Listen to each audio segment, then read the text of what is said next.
ఆలోచన ఆహ్వానిస్తామన్నారు. అది అలా దీనిలో చెప్పారు కానీ ఆమెను వచ్చిన తర్వాత ఆమెను ఒక సామాన్య కార్యకర్తగానే చూస్తాము అని అనలేదండి.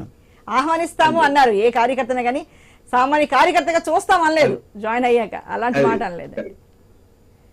చెప్పండి భాష. మన తులసిరెడ్డి అని చెప్పినట్టు వాళ్ళ పథకాలు కాపీ చేశారు, కాంగ్రెస్ పథకాలు అంటున్నారు. రాష్ట్రంలో ఇప్పుడు మన కర్ణాటకలో ఉంది, ఇప్పుడు తెలంగాణలో కూడా కాంగ్రెస్ పార్టీ అధికారంలో ఉంది. ఎప్పుడు ఎక్కడ పథకాలు ఇప్పుడు తెలంగాణలో మన కర్ణాటకలో ఉన్నప్పుడు ఈ పథకాలు అమలు కాలేదే. రాజశేఖర రెడ్డి గారు అప్పుడు అమలు చేశారు. రాజశేఖర రెడ్డి, ఇది కాంగ్రెస్ పార్టీది కాదు, రాజశేఖర రెడ్డి గారు సొంత నిర్ణయంతో పథకాలు తీసుకొచ్చారు. ఆ నిర్ణయమే మన జగన్మోహన్ రెడ్డి గారు నిర్ణయాలతో ముందు సాగుతున్నారు. ఆ ప్రజా సంక్షేమ కార్యక్రమమే జగనన్నకి ముందుకు తీసుకెళ్తారని నమ్మకం మేముంది. జనాలు మన జగనన్నకు నమ్ముతారు. ఈ సంక్షేమ కార్యక్రమాలు నవరత్నాలు అన్ని సక్సెస్ఫుల్ గా ఉన్నాయి కాబట్టి ఖచ్చితంగా జగన్మోహన్ రెడ్డికి జనాలు తండోపతండాలుగా స్వాగతం పలుకుతారు. సో ఆ జనాలు స్వాగతం పలుకుతారు, సరేనండి. మరి ఇప్పుడు ఒక 80 మంది వరకు మారుస్తున్నారు, ఒక 11 మందిని తర్వాత 27 మందిని మారిస్తే ఎంత కల్లోలం జరుగుతుందో చూస్తున్న వైఎస్ఆర్సీపీ పార్టీలో.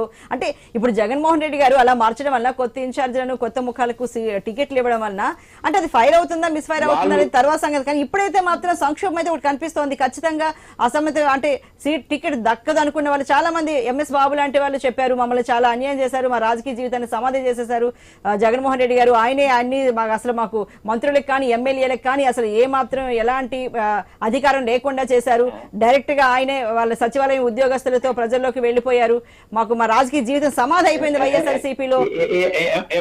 ఎంఎస్ బాబుకి టికెట్ ఇవ్వలేదంటే దానికి కారణాలు 100 ఉంటాయి. ఎందుకంటే అవినీతిని అరకట్టాలనే ఉద్దేశంతో. సరే అండి, ఓకే. మరి అలాంటి వాళ్ళందరూ మరి ఓకే వినండి భాష గారు పార్టీలో అవినీతి పరులు ఉండకూడదు అనే ఉద్దేశంతో మా పార్టీలో అవినీతి పరులు. సరేనే, 80 మంది అవినీతి పరులు ఇన్నాళ్ళు ఏం చేశారండి? మరి జగన్మోహన్ రెడ్డి గారు ఇంత అవినీతి మీరు చేస్తున్నారు కదా, ఎప్పుడు వాళ్ళకి ఇంకేమి ఏం చేయలేదు. అప్పుడు చేసిన ఎంఎస్ బాబు గారు అన్నారు ఒక్కసారి కూడా నన్ను పిలవలేదు అన్నారు. ఎంఎస్ బాబు గారు అన్నారు ఒక్కసారి నన్ను పిలిచారా, ఒక్కసారి నాకు అవకాశం ఇచ్చారా?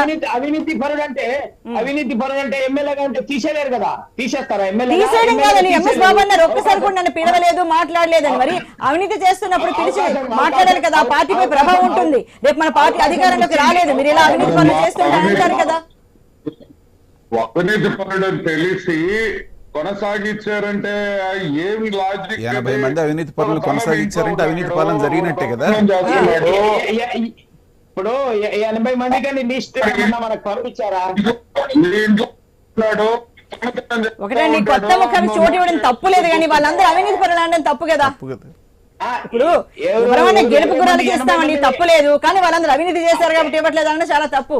వాళ్ళు కాదు, ఇప్పుడు మీరు బాబు గురించి చెప్పారు కదా, బాబు గురించి చెప్పాను నేను అందరూ అవినీతి పనులు చెప్పలా, అందరూ అవినీతి పనులు చెప్పలా. నేను బాబు అంటే బాబు గురించి చెప్పినాను కానీ నేను అందరికి చెప్పలా. సరే, మరి బాబు కూడా అంటున్నారు కదండి, మరి నేను ఏదైనా తప్పు చేస్తాను పిలవాలి కదా, ఒకసారి పిలవలేదని మరి పిలిచి మాట్లాడాలి కదండి.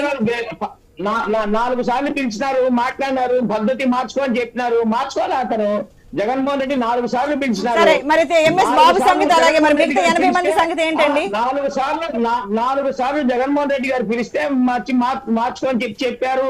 దానికి సంబంధించిన వాళ్ళు కూడా చెప్పారు, కానీ దాన్ని మార్చుకోలే కాబట్టి గెలుపు గురాలకు ఇవ్వాలనే ఉద్దేశంతో జగన్మోహన్ రెడ్డి మళ్ళీ అధికారంలోకి రావాలా, మళ్ళీ రాష్ట్రాన్ని అభివృద్ధి చేయాలనే ఉద్దేశంతో మళ్ళీ గెలుపు గురాల కోసం చేశారు. సార్, మరి 80 మంది ఇప్పుడు కాంగ్రెస్ లోకి పోతే మరి మీ పరిస్థితి ఏంటండి?